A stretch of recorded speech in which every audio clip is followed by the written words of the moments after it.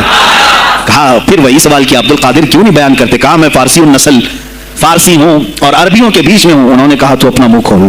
باب العلم، باب مدینۃ العلم، علی کرم اللہ وجہہ الکریم اپنا لعاب پاک ڈالتے ہیں، 1 بار 2 بار 3 بار 4 بار 5 بار 6 بار، بس کیا۔ غوث پاک نے کہا نانا جان نے مجھے 7 مرتبہ پلایا، آپ نے 6 مرتبہ۔ علی کرم اللہ وجہہ الکریم فرماتے میں برابری تو نہیں کر سکتا، وہ رسول کائنات ہیں۔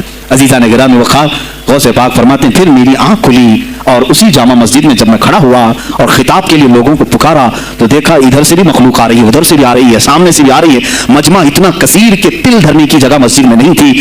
اور جب آپ کا خطاب ختم ہونے کو تھا لوگ اپنے کپڑے پھاڑنے لگے اور بے ہوش ہونے لگے، اتنی تیر بہدف کلمات تھے کہ سیدھے سینے میں پیوست ہو جاتے، دلوں میں اتر جاتے۔ اس کے بعد وہی دن تھا سیدنا عبد القادر جیلانی کو لوگوں نے ہاتھوں ہاتھ اٹھایا، بغداد میں شہرہ ہو گیا کہ کوئی ایک اجمی آیا ہے اور عربیوں پر فوقیت لے گیا ہے، سارے عربی اس کے سامنے دنگ رہ گئے ہیں، کوئی عربی اس کی فصاحت کو نہیں پہنچ پاتا ہے۔ کئی لوگ امتحان کے لیے بھی آئے، ایسا نہیں ہے کہ غوث پاک کو یوں ہی چھوڑ دیا گیا۔ میرے عزیز تم تو 1000 سال کے بعد کرامتیں سنتے ہو نا، یہی لگتا ہے کہ غوث پاک بہت کرامتوں کے مالک تھے، بہت بڑے عالم اور بڑے ولی کامل تھے، کچھ نہیں ہوا ہوگا ان کے ساتھ۔ ہمارے سے زیادہ خطرے انہوں نے مولے ہیں، ہم سے زیادہ حاسدین ان کے تھے، دشمنی کرنے والے اپنوں میں بھی بہت سارے تھے۔ غوث پاک رضی اللہ تعالیٰ عنہ کا جب خطاب شروع ہوا، کیا ایک خطیب جب مشہور ہونے لگے تو دوسرے مولوی خاموش رہ جائیں گے؟ حسد کی چنگاری بھڑکتی ہے، وہ غوث پاک کے خلاف بھی بھڑکی۔ اور بغداد میں جب یہ شورا ہونے لگا تو کئی علماء اس وقت کے جو بڑے بڑے پائے کے عالم ہیں، ان کی کتابیں آج بھی موجود ہیں، میں نام تذکرے نہیں کر رہا، لیکن انہوں نے ٹیسٹ لینے کی غرض سے، امتحان لینے کی غرض سے کئی لوگوں کو سوالات بھیجے۔ ایک دن مجلس میں ایسا تھا کہ غوث پاک تفسیر قرآن بیان کرتے تھے، تفسیر قرآن بیان کرنا غوث پاک کا محبوب مشغلہ تھا، روزانہ قرآن کی تفسیر عرض کرتے۔ ایک دن مجلس میں بڑے بڑے علماء کی جماعت، جس میں عبد الرحمن جوزی جیسے بڑے فقیہ محدث ہیں، ان کی ایک جماعت آئی، قرآن کی جو آیت کی تفسیر وہ کر رہے تھے اس تفسیر کو کئی کتابوں سے انہوں نے اخذ کیا اور لے کر کے آئے، مجمع میں بیٹھے ہیں، غوث پاک نے تفسیر شروع کی۔ ایک آیت کی کتنی تفسیریں ہو سکتی ہیں، کتنی تفسیریں ہو سکتی ہیں؟ ایک تفسیر بیان کیا، اس کے بعد کہا اس آیت کی ایک دوسری تفسیر یہ ہے، پھر تھوڑی دیر کے بعد غوث پاک نے فرمایا اس کی ایک تیسری تفسیر یہ ہے، پھر کہا اس کی ایک چوتھی تفسیر یہ ہے، پھر کہا اس کی ایک 5ویں تفسیر یہ ہے۔ بیان کرتے جا رہے ہیں کرتے جا رہے ہیں، یہاں تک کہ 13 تفسیریں ہو گئیں۔ جو بیٹھے ہوئے تھے وہ آشش کرنے لگے۔ اس کے بعد اتنا ہی نہیں، آگے بڑھتے رہے، آگے بڑھتے گئے، 40 تفسیریں ایک آیت کی آپ نے بیان کی۔ جو آئے تھے وہ کھڑے ہو گئے اور اس کے بعد غوث پاک رضی اللہ تعالیٰ عنہ کو دیکھنے لگے۔ غوث پاک نے ان کو مخاطب کر کے کہا اے گروہ علماء، اے جماعت علماء، تم 13 تفسیریں یاد کر کے آئے تھے ایک آیت کی، کیا وہ میں نے شروع سے 13 تک صحیح بیان کیا؟ سب اپنے جبے اٹھانے لگے، کہا ہم تو یہ 13 تفسیریں پڑھ کر آئے تھے یہ سوچ کر کے کہ شیخ عبد القادر جیلانی کو 2-3 سے زیادہ تفسیریں نہیں آتی ہوں گی، 13 کے بعد آپ تو 40 تک پہنچے، وہاں تو ہمارا بھی علم نہیں پہنچا۔ جماعت علماء دنگ رہ گئے اور اس کے بعد توبہ بھی کیا، کہا ہمارے دلوں میں بدگمانی آ گئی تھی، ہم توبہ کرتے ہیں۔ غوث پاک رضی اللہ تعالیٰ عنہ ایک اور مجمع ہے، ایک اور مجمع ایسا ہے کہ اس میں 40 کے قریب علماء ہے، سوالات الگ الگ الگ لے کر کے پھنسائیں گے کسی طرح سے ان کو، ڈیفیکلٹ سوالات لے کر کے۔ ایک بات یاد رکھنا، مشکات شریف کی حدیث ہے، جس نے علم اس لیے حاصل کیا کہ کسی عالم کو نیچا دکھا دوں، اسے پھنسا دوں سوال کر کے، حضور فرماتے قیامت کے دن اسے آگ کی بیڑیاں پہنائی جائیں گی، اس کی زبان کو آگ کی کینچی سے کھینچا جائے گا۔ اس لیے علم حاصل مت کرو، کسی کو نیچا دکھانا، کسی کو بیوقوف بنانا۔ ایک کتاب کہیں سے پڑھ کر کے آئے، مولانا کے پیچھے پڑ گئے، یہ بتاؤ صحیح ہے کہ نہیں ہے؟ پھر اگر اس مولانا صاحب کے دماغ میں اس وقت مسئلہ نہیں تھا، انہوں نے کہا نہیں معلوم، تو آپ کو لگا کہ ہاں میرے سے زیادہ تو ان کو بھی نہیں معلوم، تم نے تو ایک ہی چیز حل کر کے ان کے سامنے پیش کی ہے۔ عزیزان گرامی، اس طرح کی چیزیں ہرگز نہ کریں، یہ بہت بڑا گناہ ہے مغالطے میں ڈالنا۔ غوث پاک رضی اللہ تعالیٰ عنہ ایک جماعت سے خطاب کر رہے ہیں, 40 علماء الگ الگ سوالات نوٹ کر کے, میں یہ پوچھوں گا, تم یہ پوچھنا, تم یہ پوچھنا. غوث پاک رضی اللہ تعالیٰ عنہ نے اپنا خطاب کیا اور سوالات کے لیے اس دن محفل کا وقت ہی نہیں دیا, کہا آج سوالات کوئی نہیں کرے گا. وہ لوگ تو سوالات لے کر کے آئے تھے, سب مجمع میں خطاب کے بعد جس کو جو پوچھنا ہے آپ کہتے ہیں کہ پوچھ لو, اس دن کا کوئی نہیں پوچھے گا, آؤ صرف مصافحہ کر کے جاؤ, آؤ صرف مصافحہ کر کے جاؤ. تو یہ جو علماء کی جماعت تھی ان کو بلایا, ایک آتے ان کو سینے سے سینہ لگاتے اور کہتے تیرا یہ سوال تھا, اس کا یہ جواب ہے. دوسرا آتا اس سے کہتے تو یہ گھر سے سوچ کے آیا تھا, تیرا سوال یہ ہے, اس کا جواب یہ ہے. اس طرح 40 سے مصافحہ کیا, معانقہ کیا, ان کے سوالات کے پوچھنے سے پہلے جوابات بھی دے دیے, اور اس کے بعد کہا کیا ہے گروہ علماء, تم سوال کرتے اور میں جواب دیتا تو عبد القادر کی کیا اس میں خصوصیت تھی؟ تم سوال بھی نہ کرو, میں جواب دوں, تب پتا چلے گا کہ میں بندہ قادر ہوں, میں قادر کا بندہ ہوں. تم نے سوال بھی نہیں کیا اور میں جواب دوں تو تمہیں احساس ہوگا کہ میں قادر کا بندہ ہوں. اللہ رب العزت کا کہ صفاتی نام ہے. عزیزان گرامی وقار, علماء نے تنگ کیا, پریشان کیا, آپ کے مجموعوں کو روکنے کی کوشش کی, لیکن ایسا نہیں ہے کہ غوث پاک نے ہر ایک کو اپنی کرامت سے زیر کر دیا ہو, ان علماء کو پورا سلا دیا ہو. نہیں, فیس کیا ہے, مقابلہ کیا ہے, پریشانیاں اٹھائی ہیں. اور خلفاء کے وقت کے سلاطین کی بھی بہت ساری ایسی سختیاں تھیں جس کو آپ نے برداشت کیا. کئی لوگوں نے آپ پر پابندیاں لگانے کی کوشش کی تھی. یہ تو سرکار غوث پاک کی استقامت تھی کہ آپ جمے رہے. اور سب سے بڑا کام آپ کا کیا تھا معلوم؟ خانقاہ کے گدی نشینوں غور سے سنو, جو غوث پاک کا نام لیتے ہیں, سرکار غوث پاک رضی اللہ تعالیٰ عنہ کی اس صفت کو میں بیان کروں تو یہ بغلیں جھانکیں گے. ابھی غوث پاک نے سب سے بڑا کردار کیا کیا جانتے ہیں آپ؟ لوگ کہتے ہیں خانقاہی ماحول قائم کرنا ہے, اللہ اللہ کرو, تسبیح لو, دلوں کی صفائی کرو, سب صحیح ہے, لیکن غوث پاک نے تقریباً 25 سال صرف جہاد پر بیان کیا ہے, صرف جہاد پر. کہا کہ اے گروہ مسلمین, تم پر اللہ نے ذلت مسلط کر دی ہے اس لیے کہ تم نے کوششیں ترک کر دی ہیں. حکومتوں کو صحیح کرنے کے لیے آپ نے باغڈور سنبھال لی تھی. غوث پاک جب بیان کرتے منبر سے تو وقت کا جو تخت تھا وہ بھی ہلنے لگ جاتا تھا. خلیفہ مستنجد باللہ, اس زمانے کا خلیفہ ہے, اور تنگ آ گیا غوث پاک کے پاس. جب وہ بیان کرتے اور ان کی عیاشیاں کھول کھول کر کے ذکر کرتے تو لوگوں میں اب احساس جاگنے لگا, کوئی تو اللہ والا آیا ہے جو نظام خداوندی قائم کرنے کی بات کر رہا ہے, نظام مصطفیٰ قائم کرنے کی بات کر رہا ہے. بغداد کے یہ حالات جب ہونے لگے, میرے عزیزو, سلطان الاولیاء غوث پاک کی ہی شہ پر جانتے ہیں صلاح الدین ایوبی جیسا ایک مرد مجاہد پیدا ہوا ہے. یہ آپ کی تحریک تھی, غوث پاک کی تحریک تھی, کہ جب بازنطینی عیسائیوں سے آپ نے اپنی پوری امت کو آگاہ کیا کہ تم سو رہے ہو, تم اپنی عیاشیوں میں ہو, تم اپنے نشے میں ہو, تمہارا دشمن تاک میں لگا ہے, گھات لگا کر کے بیٹھا ہے. اور ہوا بھی یہی کہ غوث پاک کے وصال کے صرف 10 سال بعد صلیبیوں نے حملہ شروع کر دیا بغداد پر, مصر پر, ترکی پر, ہر جگہ. اور یہی حملے کی وجہ تھی صلاح الدین ایوبی جیسا مرد مجاہد کھڑا ہوا, اور پھر انہوں نے پورے بیت المقدس کو فتح کر کے اپنے سر ایک صحرا باندھا. آج تک امت اس کے احسان کو یاد کرتی ہے. میرے عزیزو, غوث پاک کے زمانے کے صلاح الدین ایوبی, اتنا ہی نہیں, آپ ہی کی تحریک تھی, غوث پاک کی تحریک تھی کہ تم جوانوں کو تیار کرو, تمہاری زندگی عیاشی کے لیے نہیں, اللہ کا نظام قائم کرنے کے لیے ہے. تم اللہ کا نظام قائم کرنے کے لیے آئے ہو دنیا میں, کیونکہ اللہ نے تمہیں خلیفۃ اللہ کہا ہے. اللہ کے تم خلیفہ ہو, تم نائب ہو اللہ کے, تم یہاں پر اپنی موج مستی کے لیے نہیں آئے. اب اس زمین پر بات ہوگی تو صرف میرے مولا کی ہوگی, اس زمین پر بات ہوگی میرے مصطفیٰ کی ہوگی. یہ سیدنا عبد القادر جیلانی کا اعلان تھا. ہے کوئی آج پیران اسلام وہ اعلان کریں کہ آج اس زمین پر صرف ہم ناموں سے رسالت کی بات کریں گے؟ کون ہے؟ کیوں بیٹھے ہو؟ غوث پاک سے اگر تمہاری ادنا سی نسبت ہے تو پھر تمہیں اپنے جوانوں کو, اپنی مریدوں کو یہ سکھانا ہوگا کہ موٹے موٹے نذرانے دینے سے نہیں چلے گا, اپنی گردنیں حضور کو پیش کرنے کے لیے تیار کرو. تم تیار ہو جاؤ اپنا خون اور اپنی گردن بارگاہ مصطفیٰ میں دینے کے لیے. یہ آج تربیت ہو, ورنہ پھر دشمن تمہیں کچا چبانے کے لیے تیار ہے, کچا چبانے کے لیے تیار. عزیزان گرامی, میں غوث پاک کی تحریک آپ کو بتا دوں کون سی تحریک تھی. وہ صلاح الدین ایوبی جو بیت المقدس فتح کیا, یہ غوث پاک کی تحریک ہے. اور پھر چند سالوں کے بعد پورے عالم اسلام میں جو خلافت عثمانیہ قائم ہوئی, غازی ارطغرل جو آئے, یہ تحریک بھی غوث اعظم کی پیدا کی ہوئی تھی. آپ نے جوانوں کو متحرک کیا تھا اور پھر امت کا وہ شعور بیدار کیا تھا جو ان میں مردہ کر چکے تھے کچھ حکومت کے کارندے. میں سمجھتا ہوں اس وقت جتنے خلفاء بیٹھے ہوئے تھے خلافتوں پر, تخت پر, جو نام کے مسلمان تھے, یا اس کو ہماری زبان میں سمجھ لو سب کانگریس کے تھے, جو منافق تھے, یعنی دکھتے تھے بس, لیکن اندر سے سب نفاق ہوتا تھا, نفاق ہوتا تھا. ہمیں صاف کہوں گا, بغداد میں بھی کانگریس کا خلیفہ رہا ہوگا, مصر میں بھی, اور ترکی میں بھی, اور نیشاپور میں بھی, اس لیے کہ مسلمانوں کے خون چوس کر کے تخت پر بیٹھ تو جاتے لیکن پوری زندگی گزر جاتی, میرے مصطفیٰ کا نام تک نہیں لیتے تھے. ان کو بٹھاتے تھے مسلمان. آج آپ بھی تو یہ کر رہے ہیں, یہی کر رہے ہیں. ہم اپنا اپنا سمجھ کر کے جن کو اوپر تک بٹھاتے ہیں, پوری زندگی چھان مار کر کے دیکھ لو, کبھی یہ نظام قرآن کی کبھی بات کیا ہے؟ کبھی میرے مصطفیٰ پر آنے والی آنچ کے لیے کھڑا ہوا ہے؟ کوئی نہیں کھڑا ہونے والا ہے. ان کے سفید کرتے اور ان کے سفید پاجامے سب کفن بن کر رہ جائیں گے اور کچھ بھی نہیں ہوگا. عزیزان گرامی وقار، آپ کو سرکار بغداد رضی اللہ تعالیٰ عنہ کی تحریک میں بتاؤں. ترکی سے نکلنے والی خلافت عثمانیہ غوث اعظم کی پیدا کی ہوئی تحریک تھی. اتنا ہی نہیں، آپ کے آخری زمانے میں سرکار خواجہ غریب نواز معین الدین چشتی رضی اللہ تعالیٰ عنہ کی ملاقات بغداد میں ہوئی. معین الدین اجمیری رضی اللہ تعالیٰ عنہ کی ملاقات ہوئی. تاریخ دان نے لکھا، آج میں نے پہلی مرتبہ اس کو پڑھا اور آپ کے سامنے پہلی بار بتا رہا ہوں. سرکار بغداد اور حضرت خواجہ غریب نواز کی ملاقات کے بارے میں بہت سارے باتیں چلتی ہیں کتابوں میں بھی. میں نے اپنے مرشد سے بھی پوچھا تھا. بہرحال ایک تاریخی ایک کتاب سے مجھے آج یہ بات ملی کہ سلطان الاولیاء غوث پاک نے حضرت خواجہ غریب نواز کو کیا وصیت کی تھی، کیا کہہ کر کے بھیجا تھا. ان کے پاس غوث پاک نے، غریب نواز نے بہت ساری انعامات، اوراد، وظائف، طرق، اجازات سب حاصل کیے، لیکن ہندوستان جب آئے کیا کیا انہوں نے؟ یہ بھی بتایا گیا کہ غوث پاک کی یہ تحریک تھی. کیا سلطان الہند سرکار غریب نواز نے شہاب الدین غوری کو بلا کر کے ہندوستان میں پرچم اسلام لہرانے کا حکم دیا تھا. یہ تحریک بھی سرکار غریب نواز نے لائی تھی بغداد کے ولی کامل سے. تم کیا سمجھتے ہو یہ اولیاء خالی مسلح لے کر کے گھومتے تھے؟ یہ اولیاء اکرام صرف گدی نشین تھے؟ نہیں میرے عزیزو، یہ حکومت وقت کو آنکھ میں آنکھیں ڈال کر بات کرتے تھے اور پھر نظام مصطفیٰ کی بات للکار کر کے کرتے تھے. آج کے زمانے میں کچھ لوگوں نے اولیاء کو ایسا پیش کیا ہے جیسے وہ درویش بس جنگل میں رہتے تھے اور کچھ نہیں. نہیں میرے عزیزو، وہ اللہ کے شیر تھے، اللہ کے شیر تھے. اسی لیے تو اقبال نے کہا ہے اللہ کے شیروں کو آتی نہیں روبائی. وہ کبھی لومڑی پن کا انہوں نے اپنے آپ میں اظہار ہی نہیں کیا کہ نہیں یہ بھی چلے گا وہ بھی چلے گا، کبھی نہیں. وہ گرجتے تھے اپنے تخت پر، اپنی خانقاہوں پر.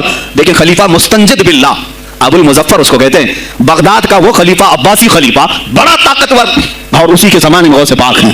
ایک فارس سے آنے والے اجمی عبد القادر، شیخ عبد القادر، جب بغداد کی جامع مسجد میں بیان کر رہے ہیں در و دیوار ہل رہے ہیں. وہ اپنے خلافت کے دربار میں بیٹھا ہے خلیفہ. اچانک بہت زور کی آواز آئی، پورے محل میں گونج گئی. پوچھا یہ آواز کیسی بغداد میں؟ لوگوں نے معلوم کر کے بتایا کہ شیخ عبد القادر جیلانی نے چینک ماری، ان کی مریدوں نے صرف جواب دیا ہے. ان کو چینک آئی تھی، جواب میں لوگوں نے یرحمک اللہ کہا، وہ خلیفہ وقت کے محل تک پہنچ گئی آواز. تو اس نے کہا یہ تو پورا ہلا دینے کی بات ہے. ایک بات یاد رکھو میرے عزیزو، آواز ہو سکتا ہے تمہاری مسجد سے باہر جائے نہ جائے، تمہاری آواز کا دار و مدار تمہارے گلے پر نہیں ہے. ایک بار تم پکارو گے، پہنچانا میرے مولا کا کام ہے.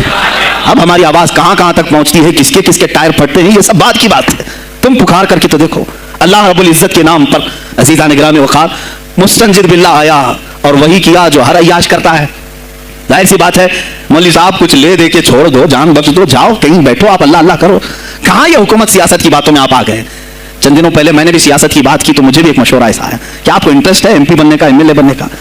میں نے کہا مجھے انٹرسٹ تو نہیں ہے لیکن کرسی صاف کرنے کا انٹرسٹ بہت ہے. اس پر جو کچرا ہے اس کو صاف کرنے کا انٹرسٹ بہت ہے. انشاءاللہ العزیز وقت آئے گا وہ صاف ہوگی بھی. عزیزان گرامی مستنجد باللہ 10 اشرفیوں کی تھیلیاں لے کر سونے کی غوث پاک کے دربار میں آیا. آپ مریدین کے ساتھ بیٹھے، ارے وہ حال و قال کی مجلسیں ہیں. مستنجد باللہ آیا غوث پاک کی بارگاہ میں، کہا کہ حضور آپ قبول کر لیں، نذرانہ ہے. آپ نے کہا تو رکھ لے اپنا نذرانہ، تو اپنے پاس رکھ لے. کہا کہ ہدیہ قبول کرنا سنت ہے، آپ سنت کے خلاف کرتے ہیں. غوث پاک نے کہا لا ایک تھیلی لیا اور اپنے بغل میں دبا کر کے اس کو نچوڑنا شروع کیا تو اس سے خون ٹپکنے لگا. خون اتنا ٹپکنے لگا تو حاضرین مجلس دم بخود رہ گئے. خلیفہ مستنجد باللہ بھی دیکھ رہا تھا. غوث پاک نے فرمایا ابھی تو یہ ایک تھیلی ہے، میں 10 کو نچوڑوں گا تو یہ خون تیرے دربار تک پہنچ جائے گا، تیرے دربار تک پہنچ جائے گا. تو مجھے وہ اشرفیاں دینے آیا ہے جو تو نے غریبوں کے مال کو چوس کر کے حاصل کیا، تو مجھے خریدنے کے لیے آیا ہے. اگر مجھے تیرے خاندان کی حرمت کا خیال نہ ہوتا تو میں آج پورے بغداد کی نالیوں میں اسی کا خون بہاتا. خلیفہ مستنجد باللہ بے ہوش ہو گیا اور اس کے بعد جب ہوش آیا اس نے توبہ کیا اور آپ کے ہاتھ پر بیعت بھی کیا. اب اس کے بعد وہ خلیفہ ایسا پاک ہوا، نظر غوث جو پڑھی. اب اس کے بعد دربار خلافت کے حالات کیا ہو گئے سنیں. میں آج سیاست پر بات کر رہا ہوں. اب خلیفہ مستنجد باللہ کا دل جب صاف ہوا، 8 دن کے بعد وہ حاضر آیا. کہا سلطان الاولیاء اے شیخ عبد القادر جیلانی آپ حکم فرمائیں کہاں کس طرح کا گورنر رکھنا چاہیے، گورنر کس طرح کا ہونا چاہیے. آپ نے غوث پاک نے اپنے خلفاء کو حکم دیا کہ لسٹ بنائی جائے، اسلامی سلطنت میں گورنر کون ہوگا. لسٹ بنی. کہا وہ ہوگا جس کی تہجد قضا نہیں ہوتی، وہ گورنری پر آئے گا جو سنت رسول کو ہلکا نہیں سمجھتا ہوگا، وہ گورنری پر آئے گا جس کی نمازیں کوئی قضا باقی نہ رہی ہوں، اس لیے کہ جو اللہ کا قرضہ باقی رکھے گا وہ لوگوں کا بھی مال کھا جائے گا. آپ نے لکھایا نام، خلیفہ مستنجد باللہ نے آپ کے اشارے پر گورنر پورے تبدیل کر دیے. ہر جگہ پر ایسے لوگوں کو رکھا جو سرکار غوث پاک کے یا تو مرید تھے یا خلیفہ تھے یا شاگرد تھے اور ان کے دلوں میں اللہ کا خوف تھا. اور وہ پورے بغداد اور آس پاس کی سلطنتوں کو سنبھالے ہوئے تھے. ایک وقت ایسا آیا کہ وہی چند سال پہلے جو بغداد نشے میں ڈوبا ہوا تھا، 10 سالوں کے بعد لوگ کہنے لگے کہ آج بغداد ایسا لگ رہا ہے جیسے عمر بن خطاب کا زمانہ آ گیا ہو. عمر بن خطاب کا زمانہ آیا ہو. تم نے تو غوث پاک کی 11ویں کھائی ہے نا، اصلاح حکومت ان سے نہیں سیکھا. وہ آئے تھے نظام تبدیل کرنے کے لیے. آج میں علماء سے بھی یہی کہوں گا، تم حق بات تو پہنچاؤ قوم تک. آج حالات ایسے ہیں میرے عزیزو، ڈر اور خوف ان کے سینوں پر تاری ہوا. کس بات سے ڈرتے ہو؟ کیا تم نے اللہ کی ذات پر ایمان نہیں لائے؟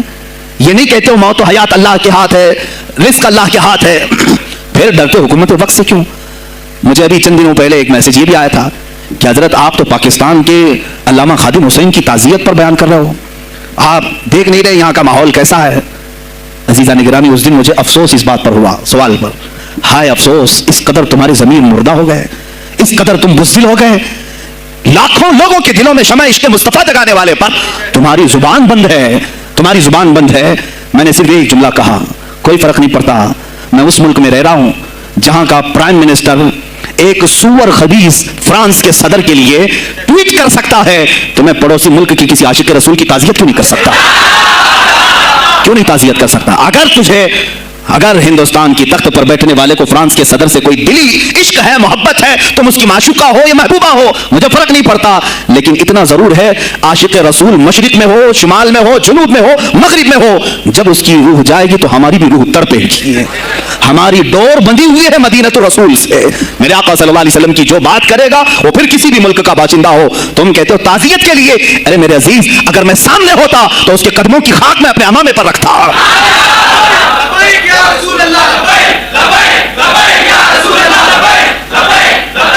عزیزان گرامی وقار، یہ بہت خاموشی ہم نے اختیار کی، بہت خاموشی. کوئی بات نہیں، تم دیکھو گے حالات خراب ہونے کی جو شکایات آج کر رہے ہیں علماء، تم سب کے سب جاؤ گے. مجھے ابھی بچوں نے بتایا کوئی کانگریس کے لیڈر کا انتقال ہو گیا تو پیر صاحب تعزیت کے لیے باہر کھڑے ہو گئے، باہر آ گئے. ہم ان کی تعزیت کرتے ہیں. ڈوب مرو چلو بھر پانی میں، تمہاری گدی پہ ہی مر جاؤ. تمہاری زبانوں پر جب عاشق رسول کے لیے تعزیت کے الفاظ آنے میں ہچکچاہٹ آتی ہے، کون سا عشق رسول، کون سا کلمہ تم نے پڑھا ہے؟ غوث پاک کی اگر تمہارے اندر ذرا برابر بھی نسبت ہے تو میں کہوں گا میرے عزیزو، سلطان الاولیاء غوث پاک عاشق رسول ہی نہیں، فنا فی رسول تھے. میرے نبی کی بات پر اگر کوئی انگلی بھی اٹھاتا، آپ یا تو اپنی کرامت سے اس کا منہ توڑ جواب دے دیتے. کسی عیسائی نے صرف یہ کہا تھا میرے نبی عیسیٰ افضل ہے، وہ مردوں کو زندہ کرتے تھے، آپ کو جلال آیا. کہا محمد افضل نہیں ہے اس لیے کہ وہ مردے زندہ نہیں کرتے تھے، آپ اس کا ہاتھ پکڑ کر قبرستان لے گئے. میرے نبی پر بات کرتا ہے، میں تجھے زندہ کر کے دکھاتا ہوں. اپنی کرامت سے مردے کو زندہ کر کے دکھایا. اب بول کون افضل ہے، عیسیٰ افضل ہے کہ میں افضل ہوں؟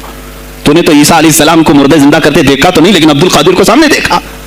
غوث پاک نے کہا میں اپنا موازنہ عیسیٰ علیہ السلام سے نہیں کرتا ہرگز، لیکن یاد رکھنا میرے نبی پر اگر زبان کھولے گا تو عبد القادر اپنی قدم سے اس کو جواب دے گا. وہ جواب دیتے. آپ کی زندگی ناموس رسالت کی حفاظت کے لیے گزری ہے.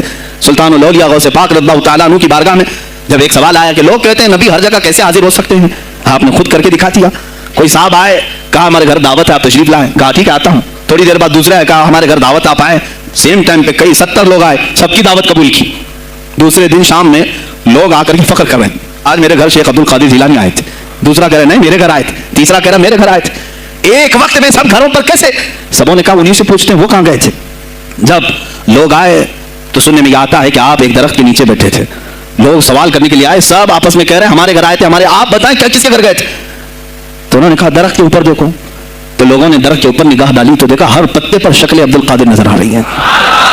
فرماتے ہیں اللہ نے عبد القادر کو یہ اتنی قدرت دی ہے کہ بیک وقت وہ کئی جگہوں پر حاضر ہو سکتا ہے. تو جب ایک غلام رسول کو اللہ نے یہ طاقت دی تو رسول مختار کو کتنی طاقت دی ہوگی.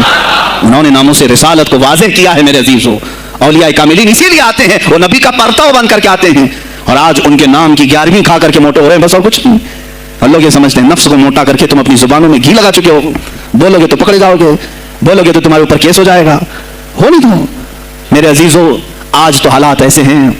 میں رو پڑا کل جب مجھے یہ رپورٹ ملی کہ صرف ہندوستان کی سوشل میڈیا پر 25,000 پوسٹ میرے نبی کی شان میں گالیاں دی گئی ہیں. 25,000 لوگوں نے گستاخی کی ہے. تم بھی تو رات بھر انٹرنیٹ چلاتے ہو، پورا کا پورا وقت اپنے موبائل میں صرف کرتے ہو. جانا ہے تمہیں بھی میرے آقا کی بارگاہ میں، یاد رکھنا